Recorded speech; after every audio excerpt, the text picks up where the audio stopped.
Pada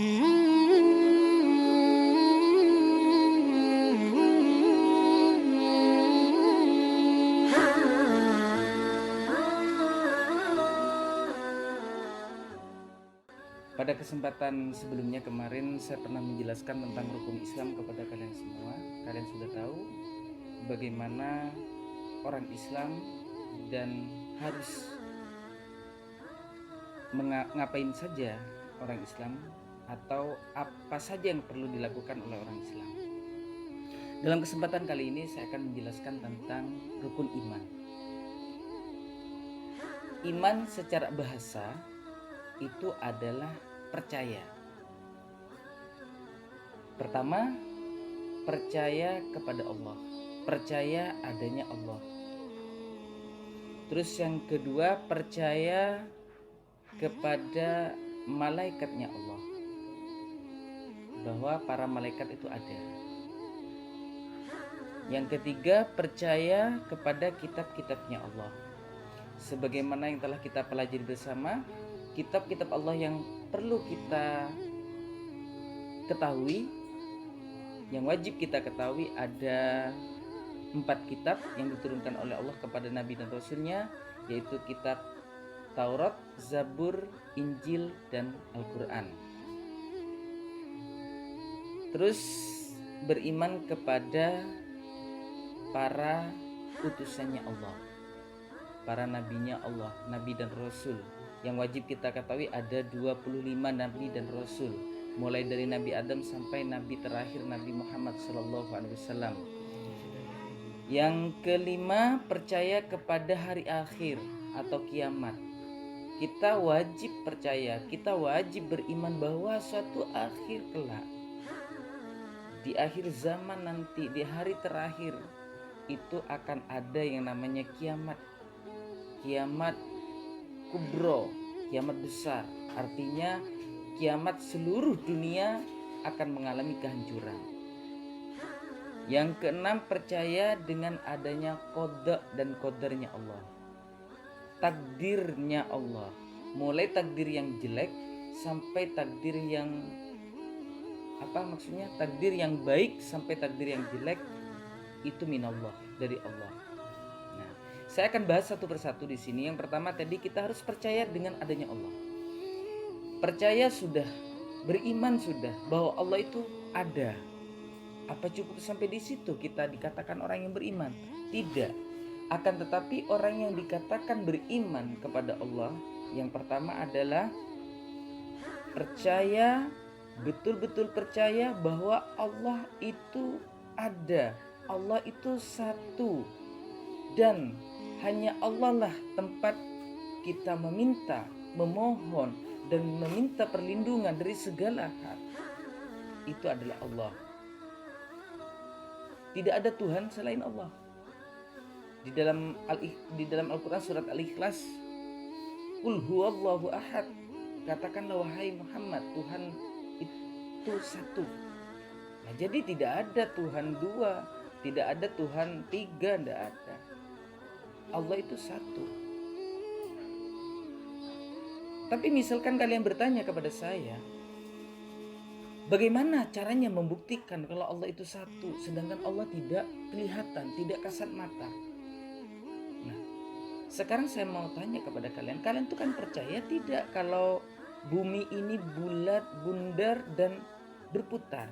Tentunya kalian akan menjawab percaya, dan seperti itu. Percaya kalau bumi itu bulat, sebagaimana di sekolah formal kalian, pelajaran formal kalian, kalau nggak keliru itu di pelajaran geografi ya, IPS, itu menerangkan kalau bumi itu bulat, bundar, dan berputar. Tapi kenapa kita tidak pernah merasakan goncangan dari berputarnya bumi? Kenapa kita tidak pernah merasakan kepala kita ada di bawah? Kan seperti itu. Nah, saking cepatnya rotasi bumi, saking cepatnya berputar bumi, sehingga kita tidak pernah merasakan kalau bumi itu berputar. Sama dengan kita tidak bisa melihat Allah saking maha besarnya, sehingga kita tidak mampu melihatnya.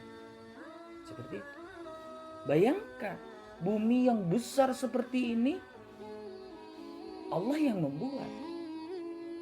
Seperti apa besarnya yang membuat bumi? Kita tidak bisa memikirkan secara akal. Kalau kita ingin tahu Allah seperti apa, ya nanti di akhirat, di surga. Kalau kita masuk surga, ingin masuk surga, ya ayo jadi orang yang beriman kepada Allah. Seperti itu. Dan tidak cukup percaya saja kepada Allah, tapi melaksanakan perintah-perintah Allah, apa yang telah difarduhkan di dalam syariat Islam, diwajibkan kepada kita sebagai umat Islam, kita lakukan.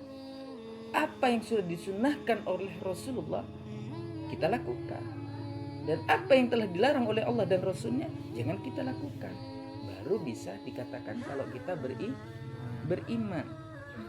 Percaya kalau malaikat-malaikatnya Allah itu ada. Malaikat Israel, pencabut nyawa, tugasnya kita percaya. Oh iya. Buktinya apa? Ada orang mati. Siapa yang mencabut nyawa manusia itu kalau bukan malaikat Israel? Kan seperti itu. Oh, ada malaikat Malik. Buktinya apa? Siapa yang menurunkan hujan? Bertugas menurunkan rizki, menurunkan hujan dan sebagainya. Kalau tidak ada malaikat Malik, nah kita harus percaya, wajib, bukan cuma harus, tapi wajib. Kita percaya bahwa malaikat-malaikat Allah itu ada dan bertugas sesuai dengan tugasnya yang telah diberikan oleh Allah. Terus kita beriman kepada kitab-kitabnya Allah, percaya kepada kitab-kitabnya Allah. Kalau Zabur ada, Taurat ada, Injil ada, apalagi Al-Quran yang sedang kita pelajari saat ini, wajib. Apa cukup kita hanya percaya, oh ya, Al-Quran ini adalah kitab Allah, firman Allah yang diturunkan ke muka bumi lewat malaikat Jibril kepada Nabi Muhammad dan Nabi Muhammad kepada umatnya. Tidak cukup sampai di situ, akan tetapi kita mempelajari Al-Quran, kita mengkaji Al-Quran, kita memahami Al-Quran, lalu kita mengamalkan, berperilaku sesuai dengan anjuran-anjuran yang ada di dalam Al-Quran. Seperti itu. Tidak hanya cukup kita percaya saja, tapi kita harus mempelajari dengan fasih. Setelah itu kita harus memahami apa sih isi Al-Quran, bagaimana maksud Al-Quran, untuk apa Al-Quran ini diturunkan. Sebagaimana dalam surat Al-Baqarah ayat 2, Zalikal kitabu la raiba fihi hudan lil muttaqin. Di dalam Al-Quran itu tidak ada keraguan, di dalam kitab itu tidak ada keraguan, hidayah bagi orang-orang yang bertakwa. Nah, seperti itu artinya. Jadi kalau kita mau mendapatkan hidayah, berarti kita harus belajar Al-Quran. Pelajari Al-Quran. Tentunya di situ akan banyak nasihat, banyak ilmu, banyak tuntunan dari Allah kepada kita. Sehingga kita bisa berperilaku sesuai dengan ajaran-ajaran Al-Quran. Gitu. Tidak hanya cukup kamu percaya enggak dengan Al-Quran? Percaya. Al-Quran itu adalah firman Allah. Percaya. Tidak hanya itu, tapi kita harus betul-betul mempelajari, memahami, dan kita melakukan sesuai dengan ajaran Al-Quran. Terus beriman kepada hari akhir kiamat. Oh, percaya kalau nanti hari akhir akan ada hari kiamat, hancur seluruh alam. Dari mana? Dari Al-Quran. Karena ada surat di dalam Al-Quran, ada surat ini, ada surat ini, ada surat Al-Qiyamah dan sebagainya, misalkan bahwa nanti akan ada kiamat. Dan tadi di depan saya mengatakan bahwa itu adalah kiamat kubro, kiamat yang besar, seluruh alam akan hancur. Berarti kalau ada kata kubro di situ pasti ada sughra, ada kiamat kecil. Kiamat kecil seperti apa? Misalkan saudara kita ada yang meninggal, berduka, semuanya itu bisa dikatakan sebagai kiamat kecil. Terus ada yang kena musibah, semuanya sedang berduka, kiamat kecil. Tapi tidak kalah pentingnya agar semua itu bisa kita lakukan, bisa kita jalani dengan hati yang lapang dada, hati dengan ikhlas, yaitu kita harus beriman kepada qada dan qadarnya Allah. Harus beriman kepada takdirnya Allah, takdir yang baik maupun yang buruk. Nah, contoh misalkan, kenapa ya saya ditakdir oleh Allah menjadi anaknya orang miskin, tidak kaya seperti teman saya di sana.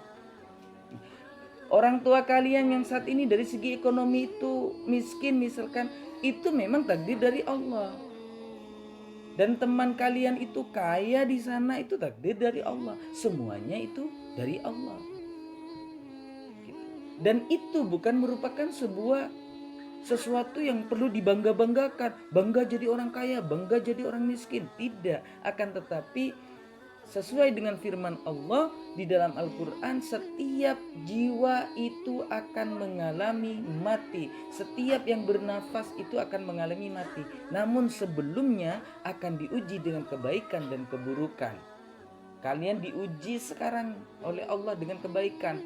Contohnya dikasih wajah tampan, bisa berpakaian dengan baik dan sebagainya. Itu sebenarnya adalah takdir dari Allah dan itu merupakan ujian dari Allah.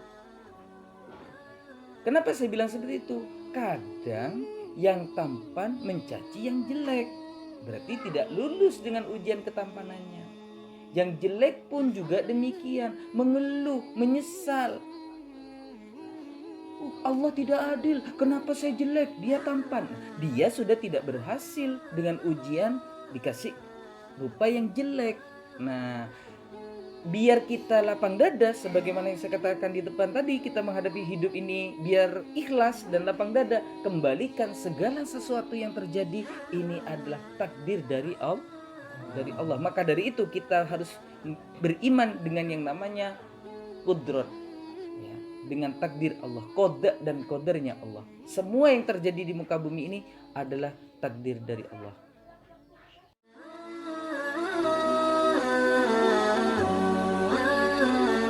Thank you.